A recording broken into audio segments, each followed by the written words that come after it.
So another FAQ that has popped up, you brought it up as well, is what is my relationship with George Soros?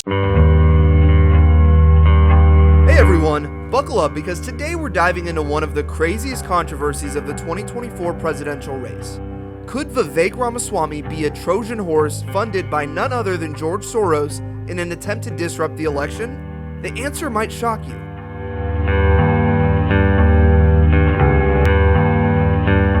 So stick around, hit that like and subscribe button because we're about to dig deep into this political conspiracy theory to uncover the truth.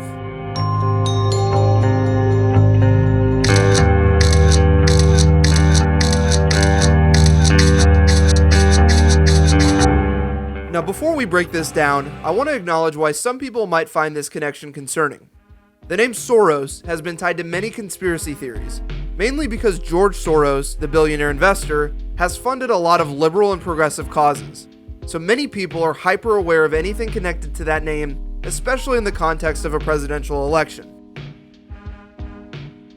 For some, the worry is that if Ramaswamy once received a scholarship from a Soros-named organization, is it possible that he could be influenced or even funded by George Soros now? It's a question born out of the divisive times that we live in, and frankly, it deserves a factual and straightforward answer. So let's dive in. So first, let's start by getting some facts straight. In 2011, Vivek Ramaswamy accepted a scholarship from the Paul and Daisy Soros Fellowship for New Americans, which helped him get into Yale Law School. While Paul Soros and George Soros are brothers, they both made their fortunes completely independently from each other. George Soros is known for his investments in political philanthropy towards liberal and progressive causes, whereas his older brother Paul's career focused more on engineering and education. So Paul and his wife Daisy actually created their fellowship program back in 1997 with the sole purpose of supporting graduate education for both immigrants and the children of immigrants. So the focus was purely educational. It had no political affiliations, nor does it have any history of engaging in political funding. So as far as Vivek, he received this fellowship when he was accepted into Yale Law School. And just like the many other recipients, Ramaswamy received the scholarship purely based on merit and his potential for contribution to the United States, not for any political affiliations or future political endeavors. So to sum it up, the scholarship that helped Ramaswamy get into Yale Law School was from an organization focused on promoting educational opportunities for immigrants, not on political activities. Why are people asking the question? There was a separate scholarship that I won at the age of 25, when I was going to law school in my mid-20s, in my early 20s, when I didn't have the money, and it was a merit scholarship that hundreds of kids win, that was partially funded, not by George Soros, but by Paul Soros, a relative, his brother, who, by the way, is now long dead, who, by the way, this is long before George Soros completely went off the deep end and really went toxic in the last decade. So another thing that doesn't quite add up with this theory is if you take a look at Vivek Ramaswamy's lack of any political history, as well as his current political affiliation with the Republican Party. As a matter of fact, one of the more fair criticisms of Vivek is the fact that, with the exception of the past several years, he has admitted to identifying as a libertarian for most of his adult life and didn't even exercise his right to vote until the 2020 election. So let's think about this. If George Soros had this devious plan to groom some bright-eyed kid in his early 20s to one day run an interference campaign over a decade later, why would he choose someone like Vivek?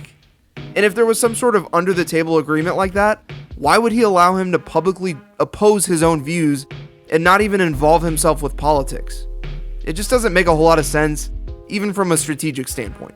On top of that, Vivek is also not only running as a Republican, but has been boldly communicating strong conservative viewpoints and ideals that directly go against all of the things that George Soros stands for.